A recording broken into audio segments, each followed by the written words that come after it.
Assalamualaikum warahmatullahi wabarakatuh. Kami dari kelompok 8 yang beranggotakan Madinah Fajar Nugroho, Sabrina Dwi dan Rihanna Kotunada akan kembali mereview jurnal yang berjudul Efektivitas dan Efisiensi Program Tol Laut berbasis AHP dengan melakukan studi kasus di pelabuhan tahunan. Tol Laut merupakan program pemerintah Indonesia yang bertujuan untuk meningkatkan konektivitas antar wilayah, pemerataan distribusi barang, dan disparitas harga antara wilayah barat Indonesia dan wilayah timur Indonesia. Perencanaan tol laut dimulai pada akhir tahun 2015 dan telah berjalan selama 3 tahun.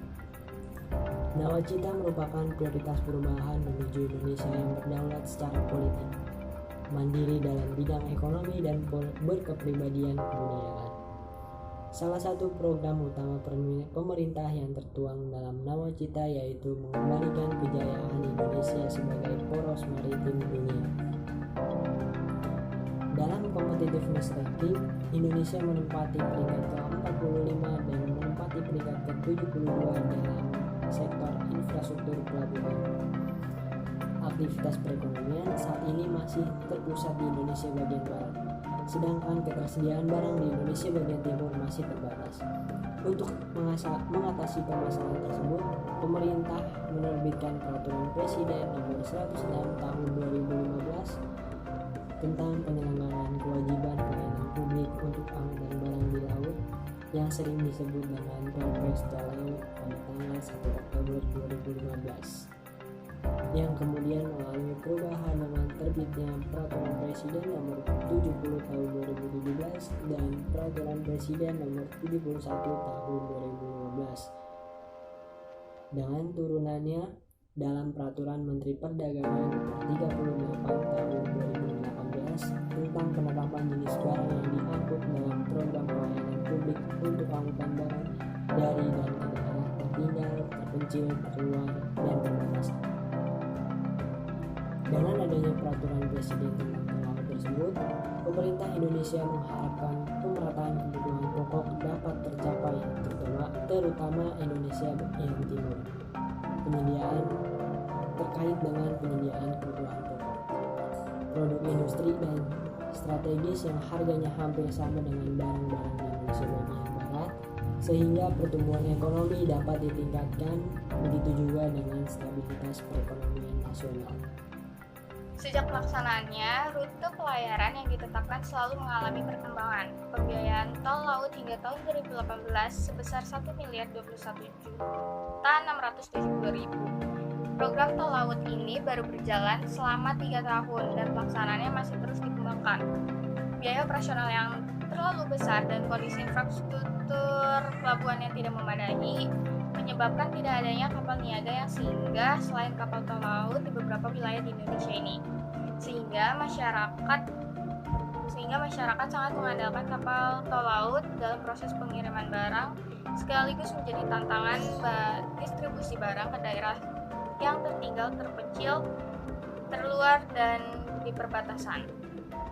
Untuk mencapai tujuan pemerataan distribusi barang, maka pengiriman perlu dilakukan dari pusat ke hinterland dan memastikan barang dikirim hingga ke konsumen. Perdana menyatakan bahwa frekuensi pelayaran adalah kunci untuk memenuhi permintaan barang yang harus didukung dengan infrastruktur pelabuhan dan infrastruktur jalan untuk mencapai ke daerah konsumen. Pelaksanaan program tol laut tidak hanya mempertimbangkan faktor transportasi laut, namun juga faktor teknis lapang yang sangat mempengaruhi proses pengiriman barang. Assalamualaikum warahmatullahi wabarakatuh. Saya Rihanna Kotunada. Di sini saya akan melanjutkan pembahasan review jurnal dari materi sebelumnya. Pengiriman menggunakan peti kemas, kita perlu mempertimbangkan beberapa faktor. Di antaranya itu ada infrastruktur pelabuhan dan kapasitas operasi untuk mengakomodasikan kapal. Dan selanjutnya ada besarnya biaya pengiriman, dan yang terakhir ada permintaan dari wilayah tertentu untuk memutuskan asal tujuan pengiriman. Shipper yang mengirimkan barang ke daerah tertentu harus mempertimbangkan kelancaran pengiriman barang yang secara tidak langsung mempengaruhi biaya tambahan yang timbul dapat mempengaruhi harga barang. Semakin banyak shipper yang mengirimkan barang, maka pemerataan distribusi barang dan penurunan disparitas harga dapat terpenuhi sekaligus. Nah, dari hasil review jurnal kami dapat simpulkan bahwa penelitian model AHP ini dalam menentukan prioritas faktor dan subfaktor utama penunjang efektivitas dan efisiensi program tol laut melalui trayek. Adapun beberapa saran yang dianjurkan dalam pelaksanaan program tol laut sebagai berikut. Yang pertama ada infrastruktur dan yang kedua ada biaya. Karena dalam infrastruktur yang memadai pasti ada biaya yang begitu besar. Sedangkan subfaktor utama yang perlu diprioritaskan yaitu multimoda transportasi, infrastruktur di sekitar pelabuhan, dan biaya kontainer.